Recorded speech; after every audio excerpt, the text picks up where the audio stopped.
It wasn't the launch that shook the galaxy. It was the silence that followed. For 3 weeks, Earth broadcast nothing. No telemetry, no recovery logs, no triumphant press conference. Just dead air after the test ship Odyssey punched through the edge of light speed and vanished into deep space. Every observatory and listening post, from the Martian cradle to the Varan spiral, went on edge. Then it came back. Odyssey didn't return from the direction it had launched. It reappeared 20 light-years away from Earth, just outside the neutral zone of the Council's most sacred territory, a place even the war-hardened Ilari dared not fly near without 10 levels of clearance. No one had ever jumped like that. Not through folded space, not without ripping holes into subspace and burning half their crew in transit. No species had ever dared to make a jump that wide, that dirty, that unstable. But humans had. And somehow the ship came back without a scratch. No radiation burns, no hull deformation, not even a heat signature that matched the Council's models. It was like the ship had ignored the very laws the galaxy had spent centuries respecting. 3 hours after Odyssey's sudden reappearance, the Interstellar Council convened an emergency session. And that meant only one thing. Humanity had scared the hell out of them. Inside the council chamber, a massive glass-domed arena orbiting above the twin stars of Trelvanus, every representative from the major races sat in tight rows of tension. The Traskian diplomat blinked his 4 eyes in sync, his tendrils curling around his data slate as he reviewed the incident logs. The Valtari high speaker hissed something obscene in her own tongue and slammed a bony fist on the table. The room pulsed with fear. "They jumped through the fade," one of the elder Karaul barked. "They bent quantum gravity with brute force. They didn't calculate slipstream harmonics, they forced it open." "They created a tear in subspace the size of a moon," the Sarnathi chancellor added. "A moon, damn you.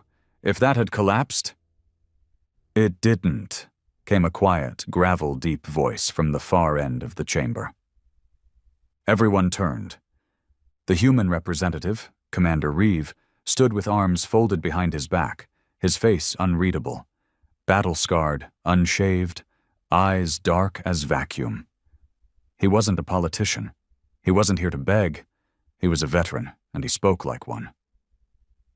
"We tested the drive," Reeve said, stepping forward. "It worked. We made the jump. No casualties, no damage, no loss of control. The Odyssey performed exactly as designed." "That's not the point," someone snarled. Reeve ignored him. "Humanity is done waiting for permission," he continued. "For centuries, we've been held back by regulations you all agreed to, while Earth was still bleeding from its own wars. We crawled our way into the stars, earned every inch with fire and grit. And now that we've found a way to leap forward, you want to put us back in the cage." "No," the Valtari whispered. "We want to prevent genocide." Reeve's eyes flickered, just slightly. "Is that what you think this is? A weapon?" "You jumped past defenses, past treaties, past warning zones. You broke the limit for safe transit and left a warp echo so strong it collapsed 4 satellites in the Pelion sector." "That wasn't our fault," Reeve said calmly. "Your satellites were built on assumptions. Ours weren't." And there it was, the quiet threat behind the words, the unsettling calm that only a man who's seen death up close could wear so easily. This wasn't just scientific advancement. This was power. Raw, uncontrolled, undeniable power that made the rest of the galaxy realize something terrifying. Humans weren't just catching up anymore. They were breaking rules no one dared to question. They were building things that weren't supposed to work, and they were doing it without asking anyone's permission. That terrified them more than war. Back on Earth, deep in a hidden installation buried beneath the Greenland ice sheets, Dr. Lennox, the man who designed the FTL core, stood alone in front of the engine he'd spent 14 years building. The hum of it was constant now, like it was alive. He knew the council would threaten sanctions, maybe even war, but he didn't care. He didn't build the drive for them. He built it for the men who died believing Earth would never reach the stars. He built it for the boy who watched his father burn in an old Earth shuttle crash because Earth tech was too slow, too late, too outdated to matter.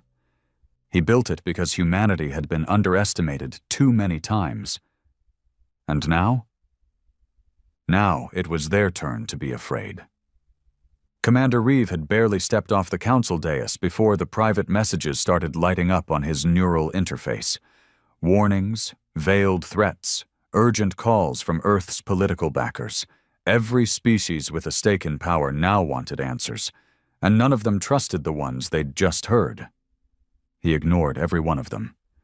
Instead, he activated the secure line back to Earth. "Get me Lennox," he said. There was a pause, a quiet blip. Then a voice crackled through the implant. "Already listening," came Lennox's voice. Calm, flat, the way only a man with no time for posturing could sound. "You saw their reaction?" Reeve asked. "I heard it before you even walked in the room," Lennox replied. "The whole relay grid is tapped. I wanted to see if they'd panic." "They did. And worse, they think it's a weapon." There was a silence on the other end. Then Lennox laughed, low and bitter. "That's because it is, Reeve. Just not in the way they understand." Reeve's jaw tightened as he moved into the docking corridor. Alien guards eyed him with thinly veiled suspicion. One even reached for a scanner as he passed, only to stop when Reeve stared him down.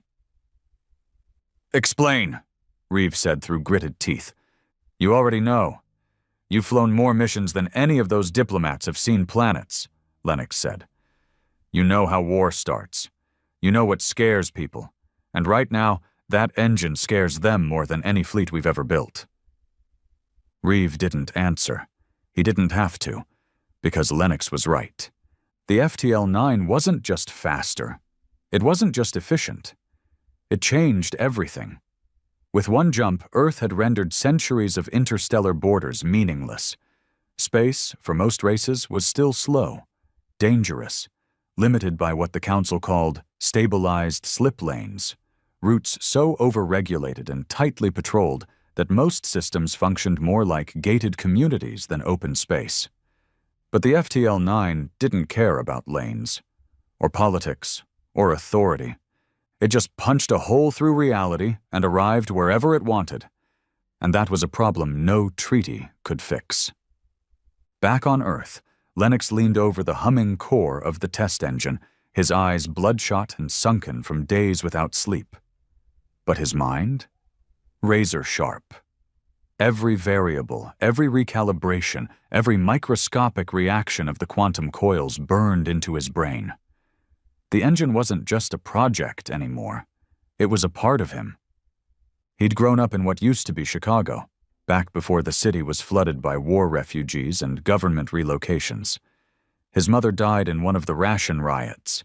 His father died in orbit, burned alive in a commercial shuttle because the safety protocols failed during re-entry. Lennox was 12. No one came to explain it to him. No one paid for the death. The company issued a one-line apology and moved on. That was the first time he understood what power really meant. And the second?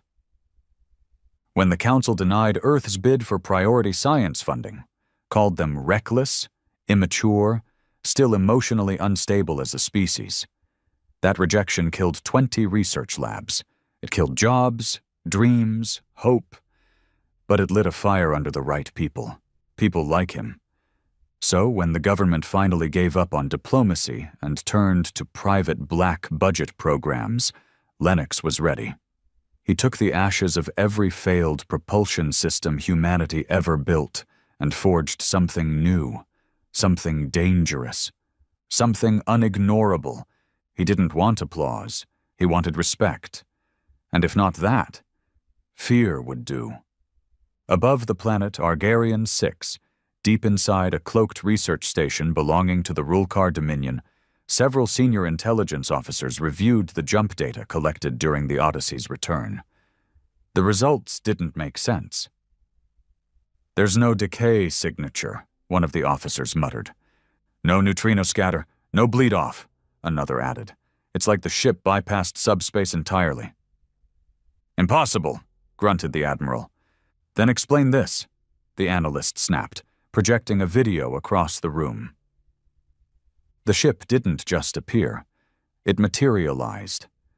Like a shadow being filled in by light, it pulsed into view with a soft distortion ripple, untouched, unscratched, like it had never even moved through hostile physics. "That's not a jump," someone whispered. "That's rewriting location." Which meant humanity had figured out how to move, not through space, but around it, folding the map, burning the gaps. "We're not just behind," the Admiral said, sitting down hard. "We're obsolete." Reeve sat in the Mistral, his personal long-range dropship, staring out into deep space as the ship left Council airspace. His thoughts weren't on politics anymore. They were on war. Because that was what was coming. Maybe not tomorrow, maybe not even this year. But the second humanity refused to dismantle the FTL project. The countdown would begin. He'd seen it before, in border conflicts and failed colonies. The fear of imbalance. The lie of peace keeping everyone comfortable until someone proved they couldn't be contained anymore. And humanity had just proven it, loud and clear. He'd read the reports from Earth's Defense Command. Half the fleets were already running drills under blackout conditions. Civilian transports were being retrofitted with stealth plating. Underground bunkers were quietly being expanded beneath Mars and Europa, not because Earth wanted war, but because Earth knew it was coming. They didn't want to be ready. They had to be. Reeve closed his eyes for a moment and let the hum of the ship settle into his chest. It reminded him of the old carrier ships he served on, the ones where you counted sleep in stolen minutes and dreams in the number of friends who made it back. He never thought he'd live long enough to see Earth stop crawling. But now they were flying, and it was only a matter of time before someone tried to shoot them down. The emergency council session spilled into chaos after Reeve left. Some races called for sanctions, others demanded a blockade around Earth. A few, like the Varnai, whispered about first strikes, but no one said it openly.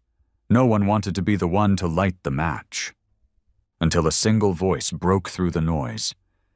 "They won't stop," the high speaker of the Valtari hissed, her voice ice over broken glass. "They never do.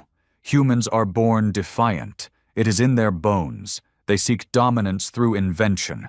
They weaponize necessity. They do not ask permission. They take." She paused, letting her words simmer in the silent air. "They will jump again. And next time, they will jump into territory we are not prepared to defend." A ripple of unease spread across the chamber, and in that moment, the council understood. The question was no longer if humans would jump again. It was where. Lennox watched the countdown initiate for the next jump test, this one completely off the books. No council oversight, no safety protocols, just raw distance. 50 light years, straight through the densest unregulated sector in local space. "Is this wise?" his assistant asked quietly, standing just behind him. "No," Lennox said. "It's necessary." He tapped the final key. The test ship, Vanguard, vanished with a flash so small it barely lit the chamber, and 32 seconds later, it pinged back from its destination. Clean? Whole. On target. Lennox let out a long breath, part awe, part exhaustion. "Tell Reeve," he said quietly. "It works, it's stable, and it's faster than anything alive." The assistant nodded, pale. "You think the council will try something soon?" Lennox's face darkened. "They already are. but it won't matter. He turned toward the engine again. They waited too long. We're already gone. It started with a quiet transmission. No fanfare, no warning. Just a single encrypted burst that reached the outer perimeter of Earth's military listening post on Titan. Unknown origin. Priority code Red Intercepted Council Order. Disable Project FTL-9 by any means necessary. Covert action authorized. Biological termination permitted. Lieutenant Harris stared at the message on the screen, his heart pounding in his chest. He wasn't a soldier. Not really. He'd signed up to run sensor arrays and scan deep space chatter, not to read kill orders from the most powerful interstellar coalition in existence. He didn't even move at first, just sat there, eyes fixed on the words, wondering if this was some cruel prank or a system error. It wasn't. The encryption headers matched. The traceback confirmed it. The Council had greenlit an assassination. They were coming for Lennox. On Earth, Lennox had no idea. He was deep inside the subterranean complex, watching the final stress tests on the Vanguard's FTL core. It was performing better than any model predicted. Stabilization latency dropped to near zero. Spatial distortion remained consistent. The ship could jump again, and again, without losing structural integrity. But that wasn't what mattered to him anymore. It was what the core could become. The current version was just the beginning. Lennox had already begun work on a prototype that could carry not one ship, but entire fleets. A system-wide anchor node that could drag a battle group across the stars like a hook through fabric. It was madness, impossible, but so was everything else until humans did it first. He leaned forward, making tiny adjustments to the simulation algorithms when his second-in-command, Major Deke, entered the chamber. The man looked tense. "You haven't eaten," Deke said. "I'm not hungry." "You haven't slept." "I'm not tired." Deke paused, eyes scanning the equipment. "They're going to come for this." "I know," Lennox said without looking up. "You don't know," Deke insisted, voice low now. "We intercepted chatter from Council intelligence. They've greenlit Black Ops inside Terran space. No negotiations, no ultimatums. They're skipping straight to knives in the dark." That made Lennox look up. "You're sure?" "As sure as a bullet in the head." Lennox turned away and slowly powered down the console. "Then we accelerate the timeline." "For the next jump?" "For the weaponization." Deke's jaw clenched. "We said we wouldn't do that unless they forced our hand. They just did." Commander Reeve was en route back to Earth aboard the Mistral, but halfway through the flight, he rerouted to a secure orbital relay station above Europa. The reason? One name. Agent Calden. Reeve hadn't heard the name in years, not since his last Black File mission in the Outer Belt. Calden was one of the old breed, deep ops, zero identity, known to only a handful of military insiders. If Calden was reaching out, it meant something was coming through the cracks. Reeve stepped into the frozen debrief chamber and activated the secure link. Calden's voice came through distorted and gravel rough. "You've got a Council mole in the FTL program." Reeve didn't blink. "Who?" "Don't know yet, but he's feeding target coordinates back to the Varnai consulate. The Vanguard's next jump was scheduled for Sector 19 Alpha Delta, correct?" Reeve froze. "That sector's classified. Only Lennox, Deke, and I know that." "Well, now the Council knows it too. I traced a covert ping from Terran Orbital Satellite 04 Beta. Someone's leaking launch windows." Reeve clenched his fists. "Why tell me?" "Because if the mole succeeds, it won't just be a setback. They're planning to use it as justification for a preventive strike. You lose Vanguard, they hit the FTL complex within a week." And Earth can't win a first strike scenario, Reeve muttered. Not yet. Then we make sure that jump happens clean. And the mole? Reeve's face hardened. Leave that to me. On the moon, Europa, buried beneath 10 kilometers of ice and tech, the FTL ops team ran final diagnostics on Vanguard. The launch was scheduled in less than 6 hours. Security had been tripled. Access logs were scrubbed. But paranoia still hung thick in the air. Deke personally oversaw every fuel core transfer, every coolant check, every subspace relay calibration. He didn't trust anyone else now, not even his senior techs. Too much was at stake. Lennox remained silent, moving between control rooms like a ghost. Every step echoed like a countdown. They didn't talk about the kill order. They didn't talk about betrayal. But everyone felt it, like a shadow that kept moving just out of reach. Then, just after midnight, UTC, Reeve arrived. No announcement, no escort, just him in full field gear, his sidearms slung low, his face locked in that expression of cold certainty. You trust your people? He asked Deke. I used to. Then it's not enough. They swept the base manually, Reeve taking the deepest labs while Deke cleared the engineering floors. It wasn't until they reached the AI server bay that they found it. A hidden transmitter buried beneath a cooling conduit, masked under a dummy maintenance protocol. Shut it down, Reeve barked. A tech tried, but the signal spiked. Too late. The beacon pulsed once, then died. Varney strike cruisers had the coordinates. 23 minutes later, Reeve stood in the operations center, arms crossed, watching the jump clock count down. You still want to launch? Deke asked. We have to, Reeve said. If we delay, we lose. The second we blink, they move. This isn't about testing anymore. This is about message. And if they shoot us out of the sky? Then we fire back. Lennox stepped forward then, setting down a data pad. They won't. Reeve turned. You sound confident. Because I'm done hiding, Lennox said. I've installed a secondary core inside Vanguard. Not just for power. This one records jump data at quantum resolution, meaning when this ship jumps, we'll have proof. Not theory, not math. Reality. We'll be able to show the universe that we've mastered something they still call impossible. Reeve looked at him. You know they'll never believe us. I don't care, Lennox said. They'll still know. That's enough.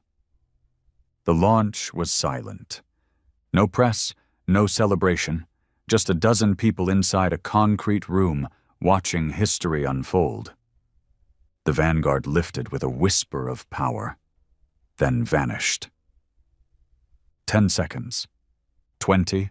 42. Jump successful, the Control AI confirmed. Telemetry received, location verified, all systems nominal. A breath released across the room. They'd done it again. But before the relief could settle, the warning sirens began to scream. Multiple warp signatures incoming, someone shouted. 3 Varney cruisers, closing fast.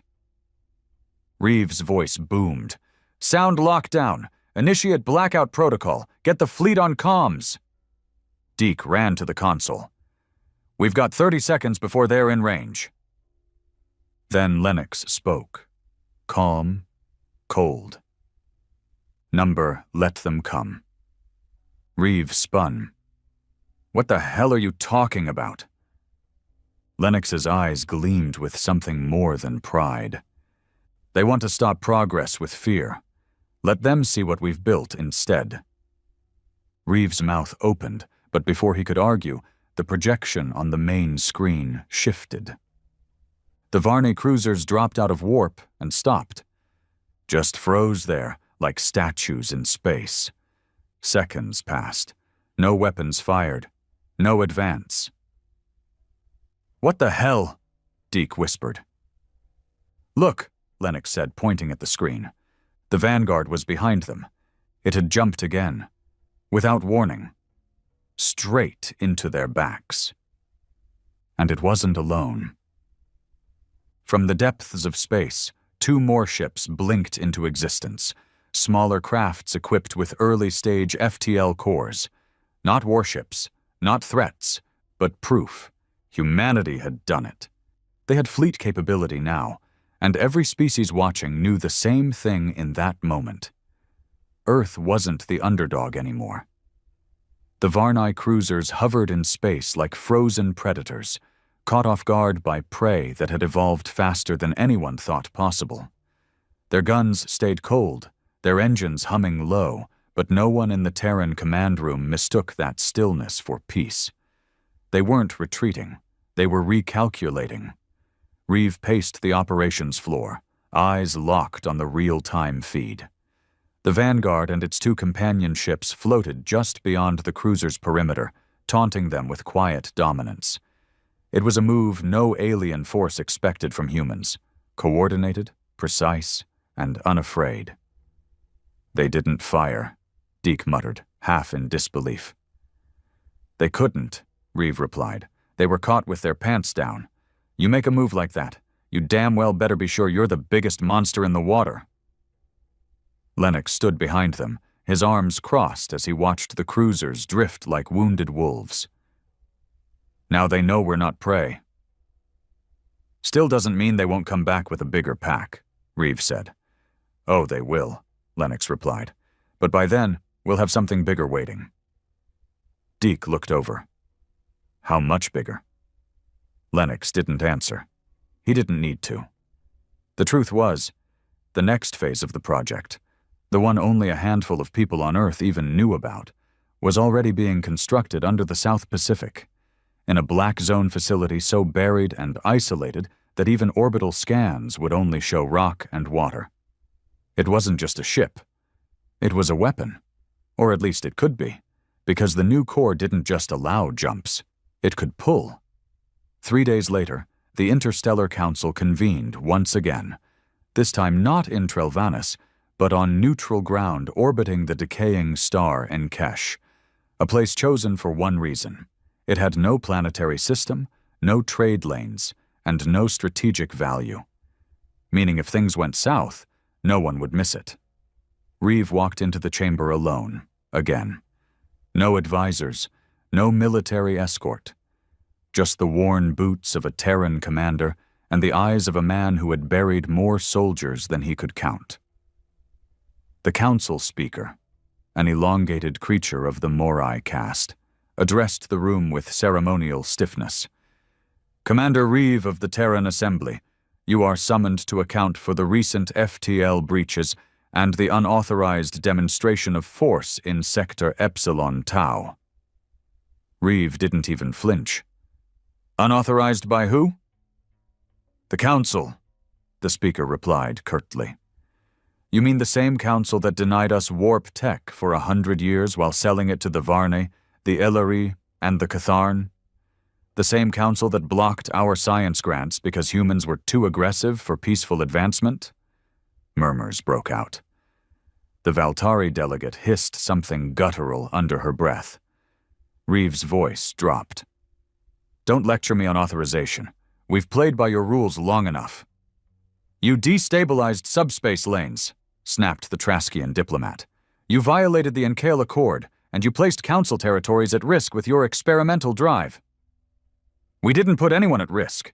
You just realized your control isn't absolute anymore." The chamber fell silent. That was the moment. Right there. The moment everyone realized the old game had ended. The illusion of control, the hierarchy of technology, the slow crawl of diplomacy. It was all shattered. And Reeve stood in the middle of it, unapologetic. "What do you want from us?" he said finally. "You want us to stop exploring? To stop inventing? To kneel because we did something you couldn't?" The council speaker's voice softened. "We want stability, Commander." Reeve laughed once, dry. "Number, you want power, and the fact that we now have it scares the hell out of you." The Valtari delegate stood suddenly. "Then let it be war." The chamber erupted. "No! Silence her! She speaks truth. Humans must be contained." But the speaker raised his hand. "Sit down, all of you." The Valtari glared but obeyed, folding herself back into her seat like a predator waiting for the next opening. "Commander Reeve," the speaker said, "this is your final warning.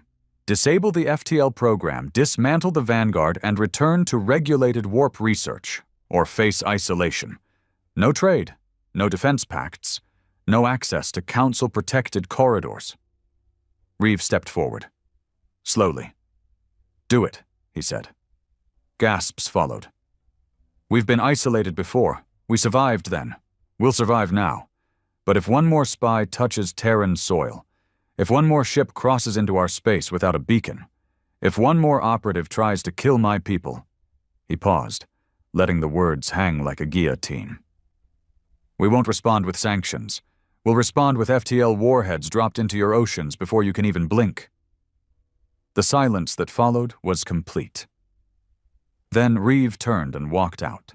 Back on Earth, the Council's message reached the Terran High Command within minutes. "You are exiled. All alliances terminated. Any further technological advancement will be treated as hostile." It was official. Humanity was alone, and no one was mourning it. Inside the mountain base where the next generation core, codenamed Godhook, was being assembled, Lennox stood before a live schematic of the device. The prototype wasn't elegant, it wasn't sleek, but it was terrifying in what it could do. Because Godhook wasn't about speed anymore, it was about control. With this core, Earth's fleet could not only jump, they could reach into subspace and intercept enemy jumps in real time. In theory, they could pull ships out of jump corridors, forcing them to rematerialize violently mid-transit. No species had ever created artificial subspace gravity fields strong enough to do that.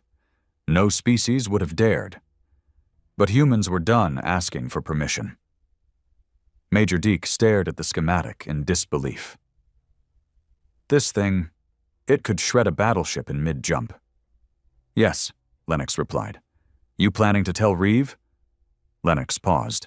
"Only if we build it." "You are building it." Lennox nodded once. "Then yes." The betrayal came 2 days later. The mole, buried deep inside Earth's own intelligence apparatus, transmitted the Godhook schematic to an anonymous Council relay beacon hidden in the asteroid ring near Pluto. They thought it went unnoticed. But it didn't, because Calden was still watching. He intercepted the packet mid-burst, traced the leak, and activated a red flag that hit Reeve's HUD just as he was touring the FTL launch compound on Phobos. One name flashed on the screen: Director Miles Halvern. Reeve froze. Halvern had been his mentor, his superior, a man who stood beside him during the orbital rebellions, who signed off on the first FTL field tests, who vouched for Lennox when no one else would. Reeve's stomach turned. He didn't hesitate. Within the hour, Halvern was in chains. The interrogation wasn't clean, it wasn't sanctioned, it wasn't even technically legal, but Reeve didn't care. "You gave them the Godhook plans." Halvern said nothing. "Why?" Reeve demanded. "They tried to kill Lennox. They threatened war. They want to turn Earth into another client race like the Qatari, and you gave them our only edge?" Halvern's voice was hoarse. "Because we're not ready. We've already done it." "No," Halvern spat. "You've poked the galaxy, but you haven't seen what happens when it hits back. You think the Varnai are the worst of it? They're nothing. They're tools. The Council has fleets hidden in black space, armories older than our species, AI-controlled extermination drones that make nukes look like toys. We're not fighting governments, Reeve. We're threatening the order of an empire that's existed for 10,000 years. Reeve's hands balled into fists. "So your answer was to betray us?" Halvern's eyes, bloodshot and shaking, met his. "My answer was to buy us time." Reeve turned and walked out. He didn't say another word. That night, Reeve stood alone outside the Phobos hangar, watching the stars. No sound, no chatter, just the void and the subtle hum of ships waiting to launch. Lennox stepped beside him. "He say why?" he asked. Reeve nodded. "Fear. You believe him?" "I don't have the luxury." They stood there in silence, both of them looking at the dark beyond the dome. Lennox finally broke the silence. "Then we build it." Reeve looked over. "Godhook. We finish it. Not because we want war, but because we're already in one." Reeve took a long breath, the kind that came from a man who knew what war cost, and was willing to pay it again. "Then we make sure this one ends differently." It was 0400 UTC when the coded order was given. Not shouted, not announced, just transmitted through a hardened burst relay from Phobos to Earth's Black Fleet command node under the Indian Ocean Trench. The command was 4 words, buried in a stream of environmental telemetry. Execute Phase 1. Burn quiet. Fleet Command didn't need clarification. They'd been drilling for this moment since the day the Vanguard returned from its second jump. They already knew their role. Every jump corridor, every fail-safe, every contingency had been written, tested, and locked in place months ago. And now it was time to use it. The target wasn't a fleet. It wasn't a military installation. It was worse. It was a relay node, a deep space, unmanned, council-linked quantum sync satellite hidden near the ice-choked moon of Corvax Prime. One of the dozen key eyes of the Council's communication array. Destroying it wouldn't cripple them, but it would blind them just enough to miss the real play. Earth's Black Ops cruiser, Blackbird 1, launched from Europa's far side. It didn't fly out. It jumped out, skipping into folded subspace so fast the gravity detectors barely rippled. No one outside Earth even detected it. And less than 4 minutes later, it emerged 10,000 kilometers from the relay node. The warhead it carried was the first of its kind, the FTL divergence core. Built not to explode in conventional space, but inside jump space itself. When it detonated, space bent in on itself, just briefly, just enough. The node disappeared into a collapse field that turned its data sync array into ash. Gone. Vaporized. No alarms. No escape. One of the Council's best eyes had been plucked out. Quiet. Precise.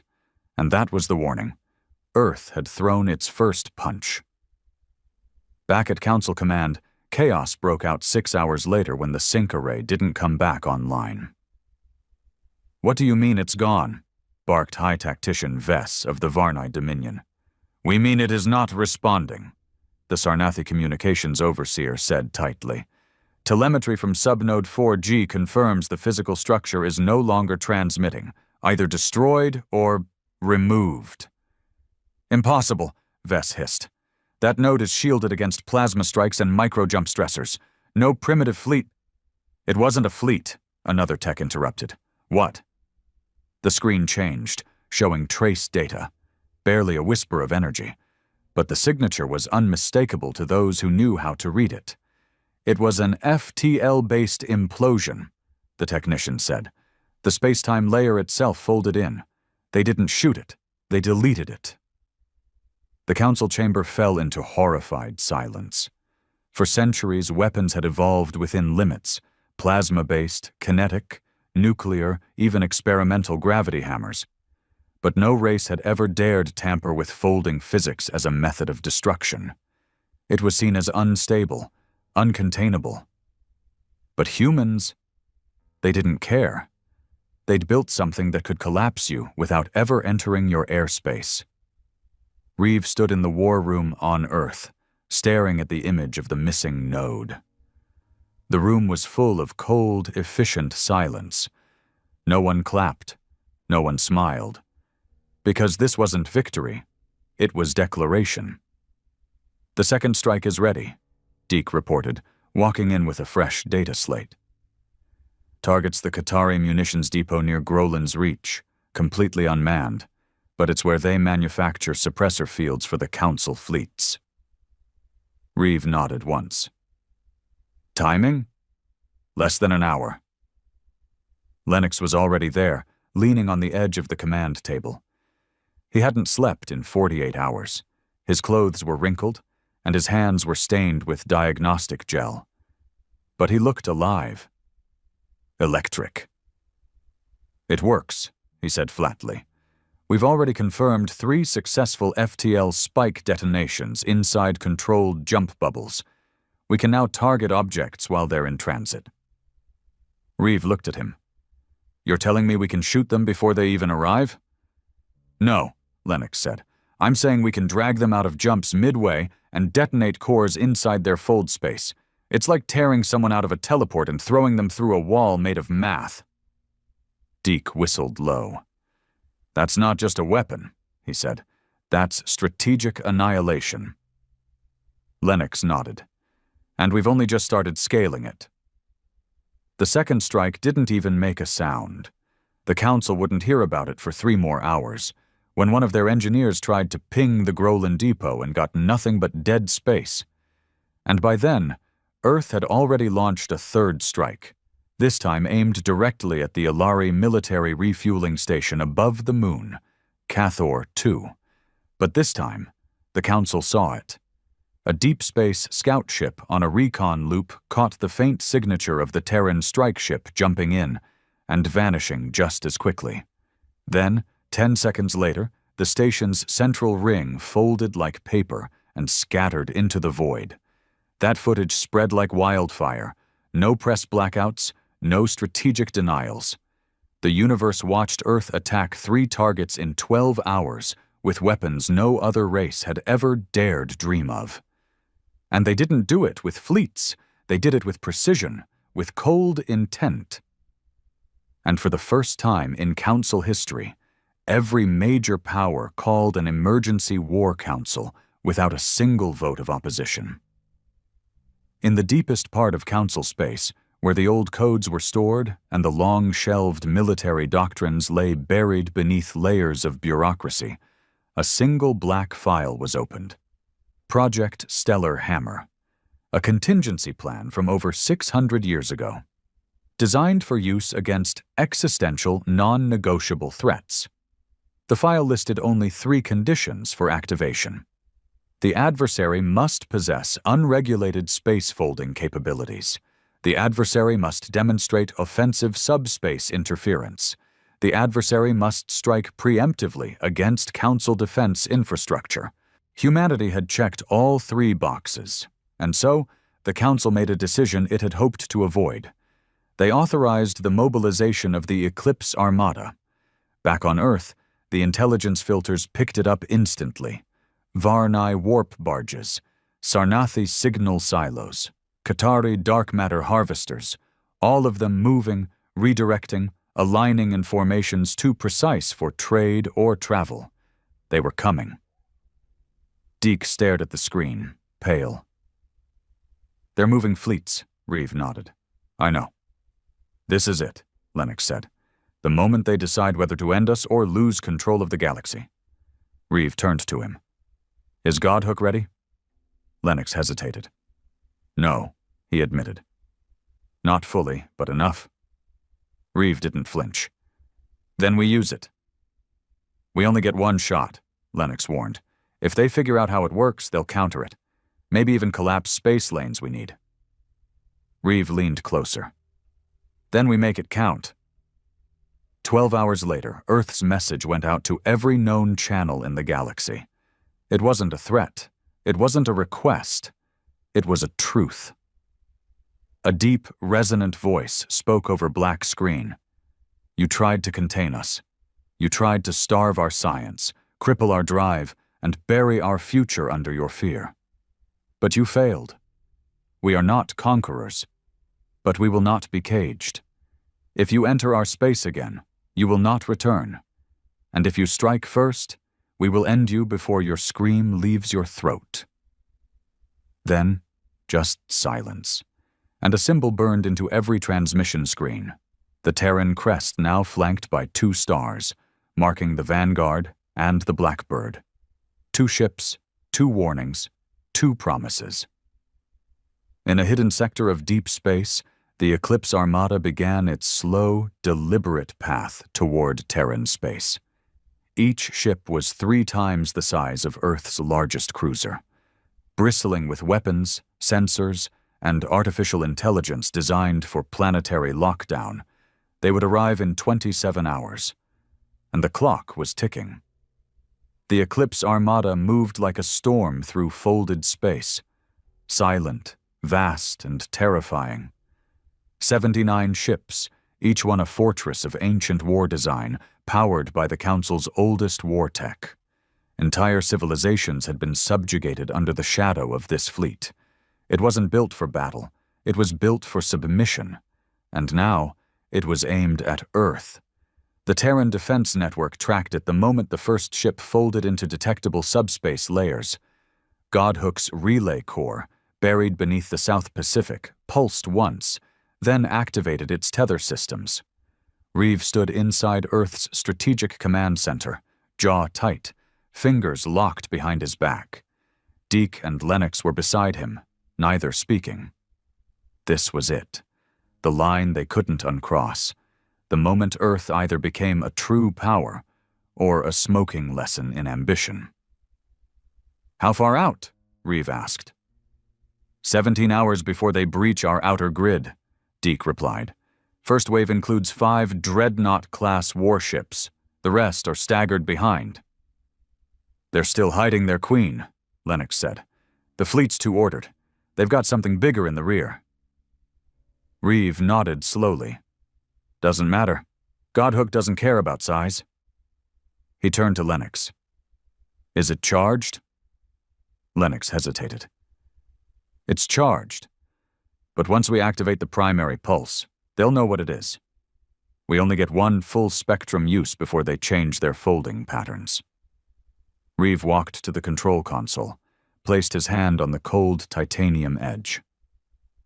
"Then let's make the first shot count." Inside the Godhook chamber, located 10 kilometers beneath the sea floor, the final sequence initiated. Red lights flashed along the circular rails of the core. Massive coil structures rotated into alignment, humming louder than any natural sound on Earth. The chamber wasn't a weapon platform in the traditional sense. There were no guns, no bombs. It was gravity. Pure, engineered, subspace-manipulated gravity that reached out like invisible hands into fold space and ripped. The target was simple: Eclipse Unit Number 17, codenamed Celestial Fang, a Sarnathi flagship armed with quantum mesh shielding and rotating subspace decoy cores. Normally untouchable. Normally untraceable. But Godhook didn't trace. It felt 16 hours out from Earth. Celestial Fang trembled. Not physically, but the ship's core trembled. Its jump sync began to drift. At first, the crew thought it was turbulence, routine phase noise, a minor sync decay, easily corrected. But the correction protocols failed. Then the stabilizer failed. Then the ship's quantum mass began to stretch, as if something had grabbed it by the throat from a reality not meant to be touched. Inside the command deck, the Sarnathi fleet commander barked for emergency sync disengage. But it was too late. Godhook pulsed. Fold space split. And Celestial Fang was yanked mid-jump, ripped from its corridor and dumped into real space 4.6 light-years off course. The ship hit normal space like a meteor colliding with solid matter. The front of the vessel collapsed. Hull plating shattered. Core containment ruptured. Then the final insult. An FTL implosion warhead, carried by Earth's Wraith Drone 9, detonated inside the subspace wake left by the ship's forced exit. It folded the wreckage into nothing. One moment, a ship with 3,000 crew. The next, gone, deleted from the sky. Reeve watched the playback without blinking. No celebration. No cheering. Just silence. "That's one," he said. Deke muttered, "The fleet will notice." They already have. Because the rest of the Eclipse Armada had stopped. The fleet's advance ground to a halt, thousands of kilometers short of Terran space. Confusion rippled across their channels, silent questions with no clear answers. Then the Varnai flagship, Ruthless Origin, issued the fleet-wide broadcast. "One of ours has vanished. The humans did not fire. They reached. Change formation. Engage cloak. Prepare for non-linear attack." It was the first time in centuries that the Eclipse fleet had altered course mid-engagement. It was the first time they felt fear. On Earth, Lennox ran calculations as Godhook began its cool-down phase.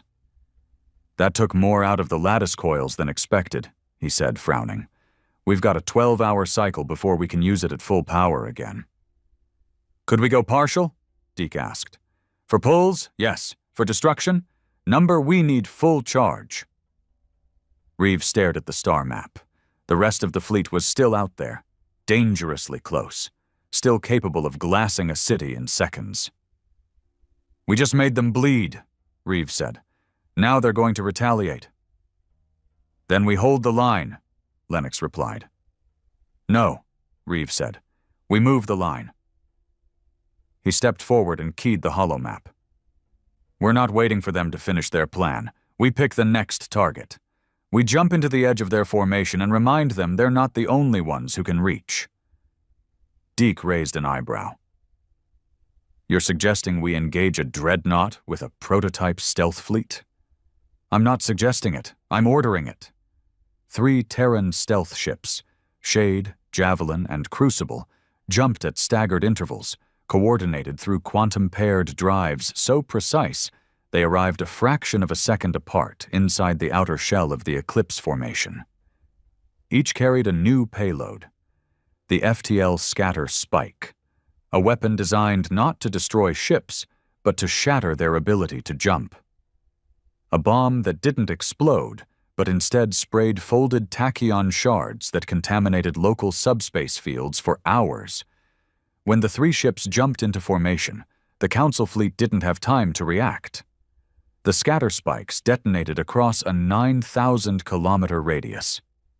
Instantly, 7 dreadnoughts lost jump capability.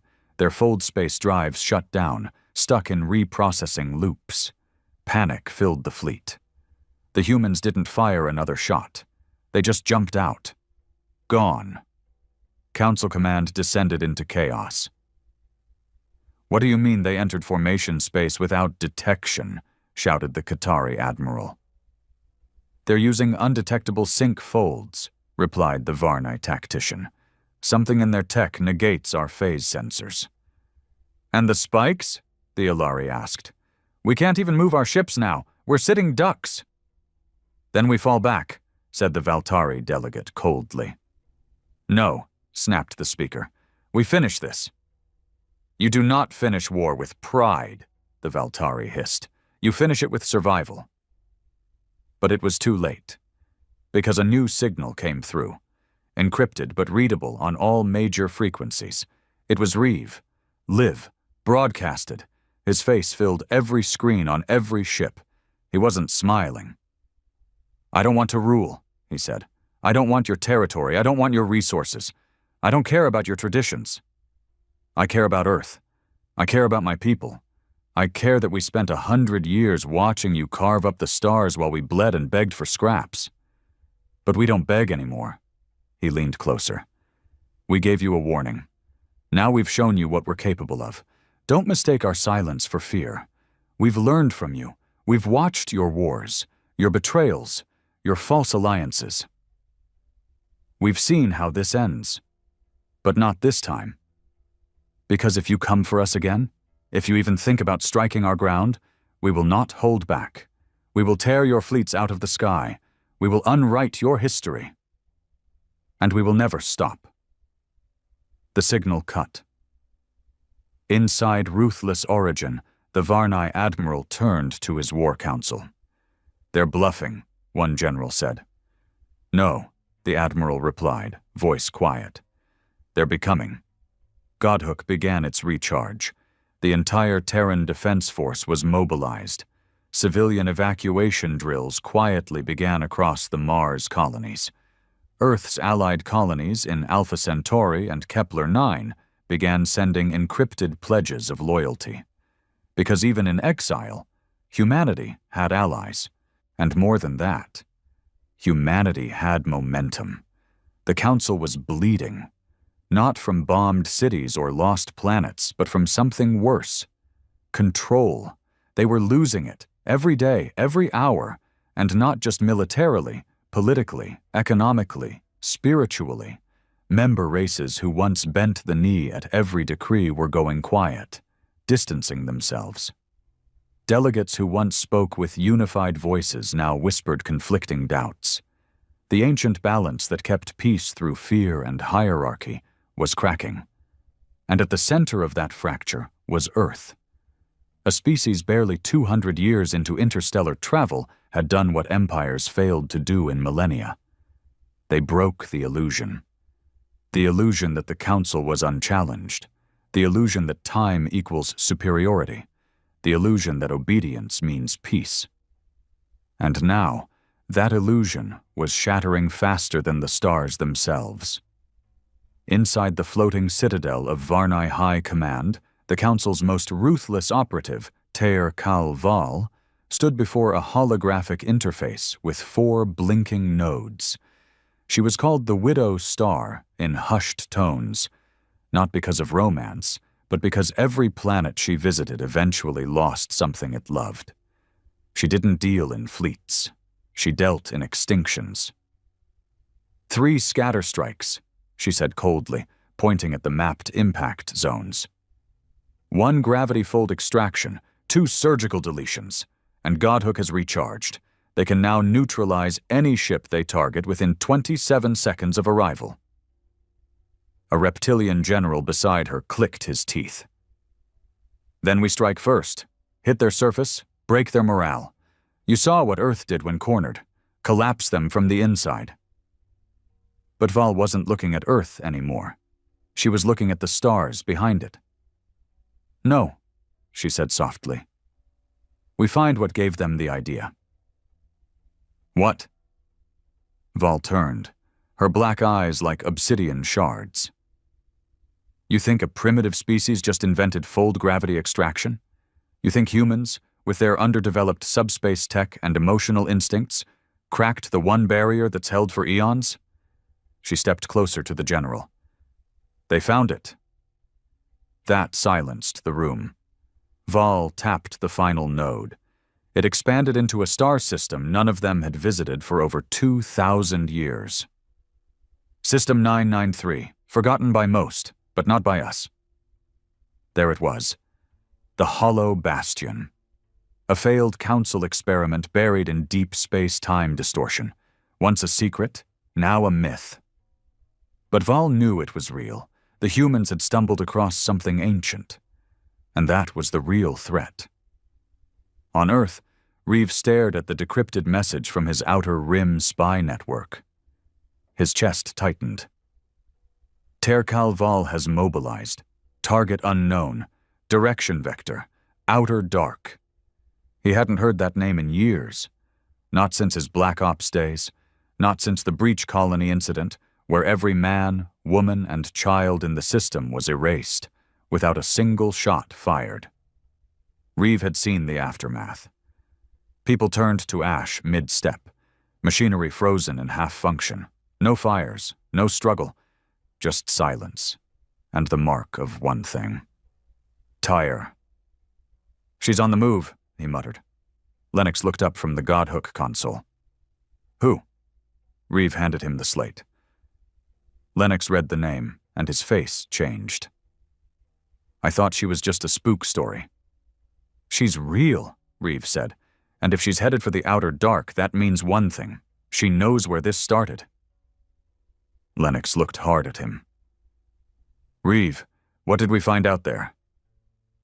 Reeve didn't answer right away. His hand brushed over a scar on his wrist, faded now but deep. I'll tell you what I never put in the reports. 15 years ago, Reeve was just a reconnaissance captain in Earth's early exploration initiative. He was assigned to an unmarked system past the Sagittarius boundary, a forgotten zone marked unstable and avoided by even rogue traders. That's where he found it. A derelict satellite, ancient but functional, broadcasting in a non-terrestrial quantum pulse. No language, just equations. Layers of space-time data compressed in a format no known species used.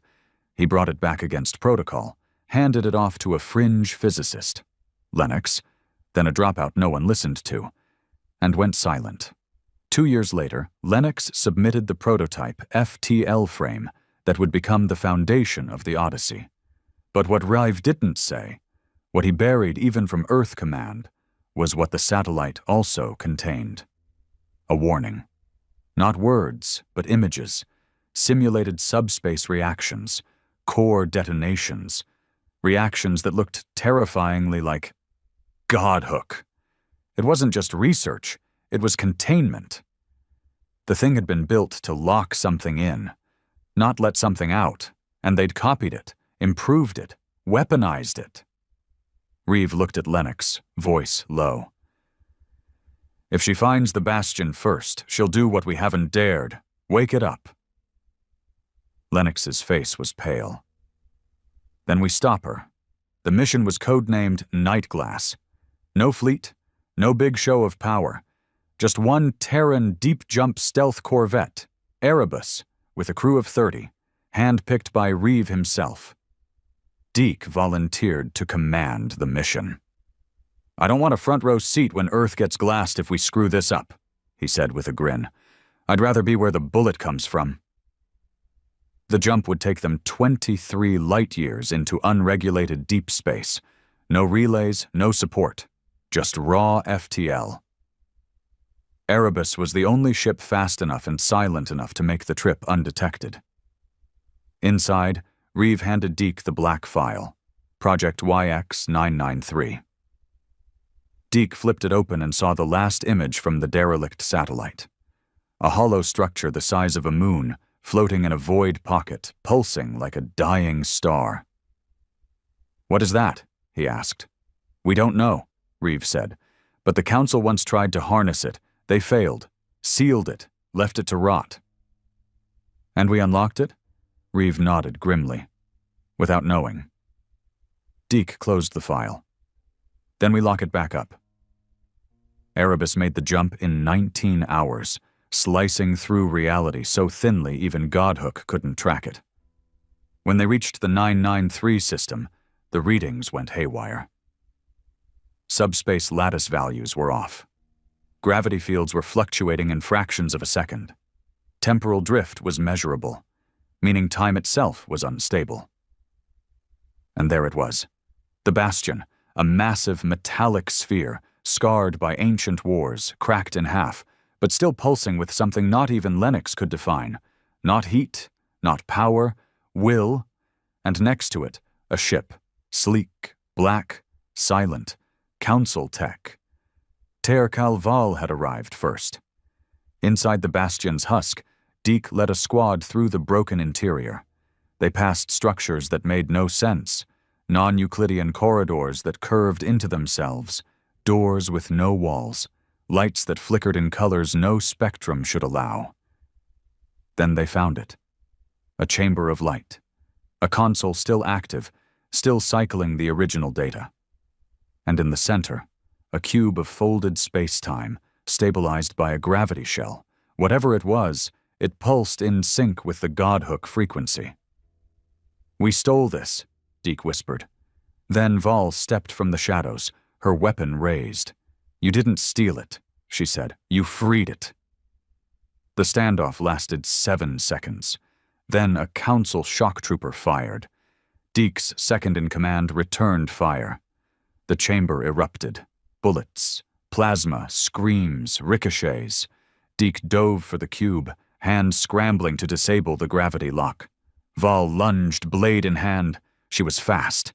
Too fast, but not faster than Deke's shot. It hit her shoulder, spun her sideways. She screamed and vanished into a smoke field. The cube's shell collapsed. The pulsing slowed. And then, quiet. Just quiet. Deke stared at it, breath heaving. Whatever it was asleep again.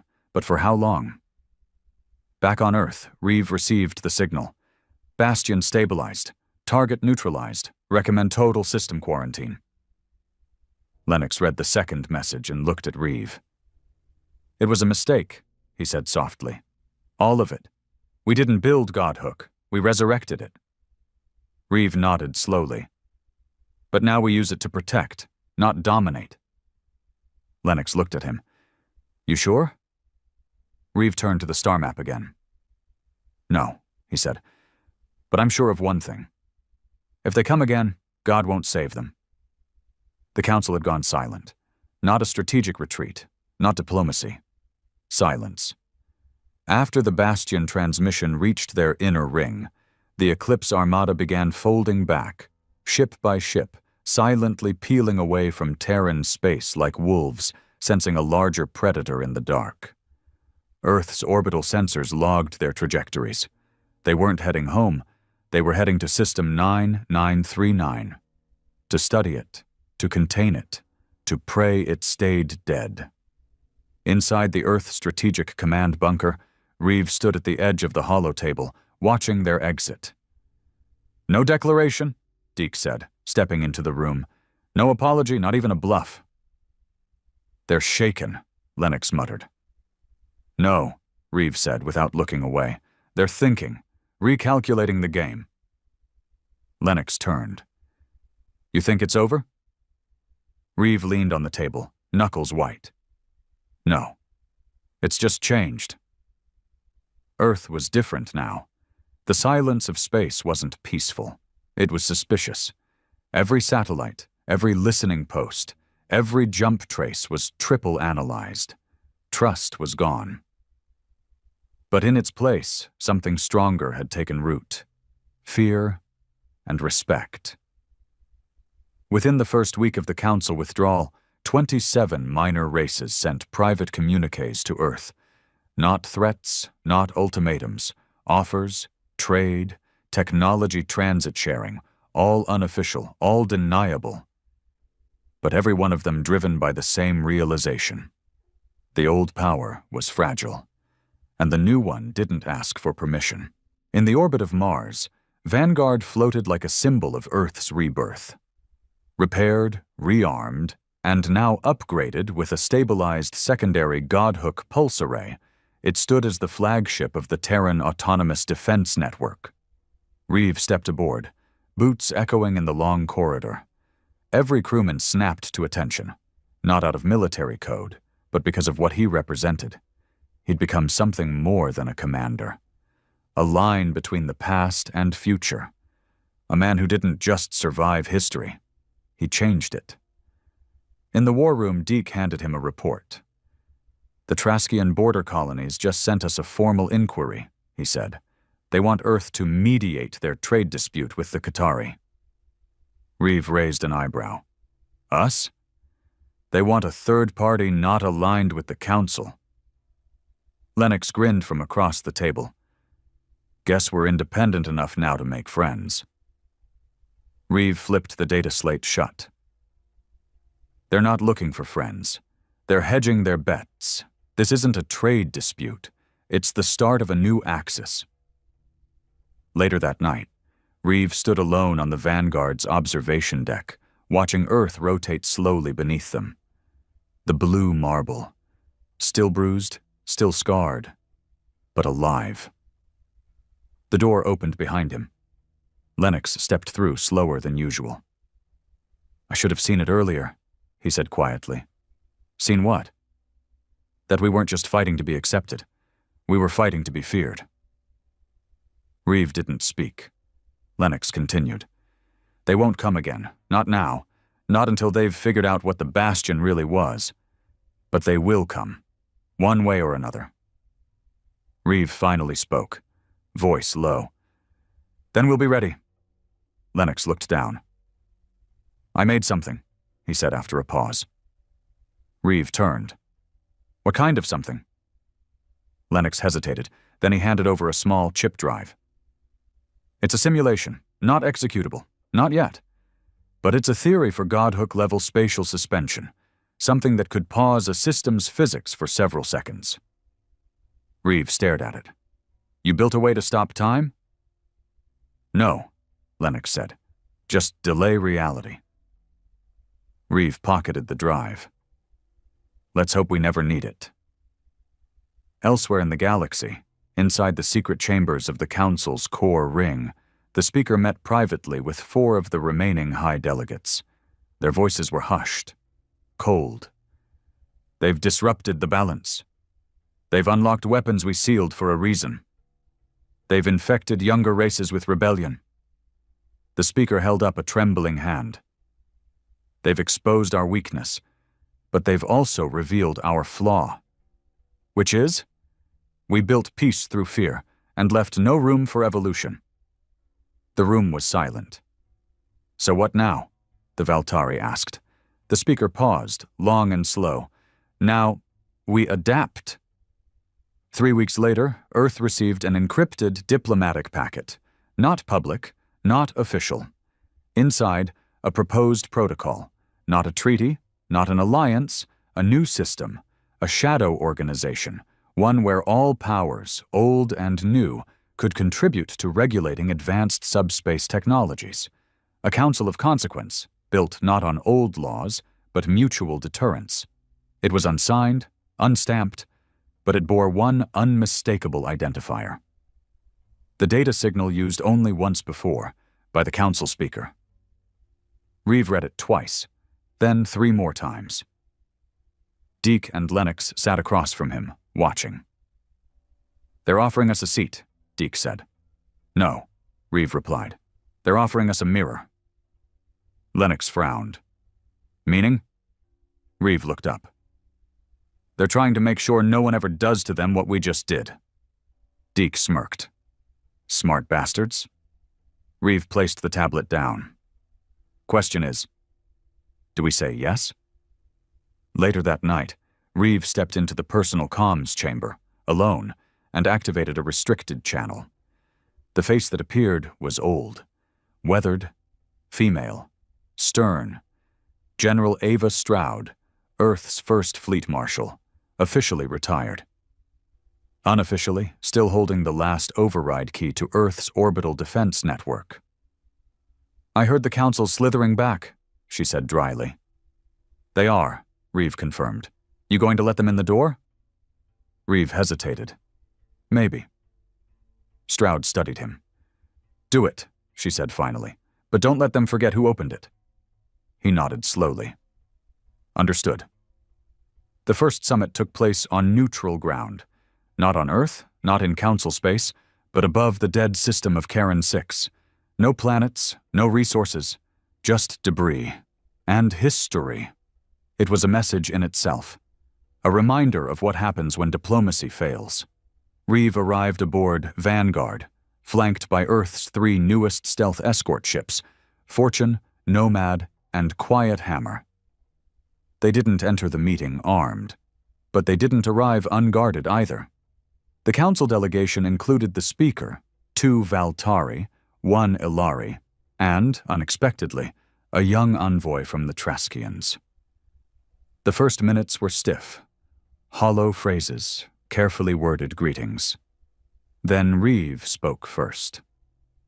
No more illusions. The Speaker nodded. Agreed.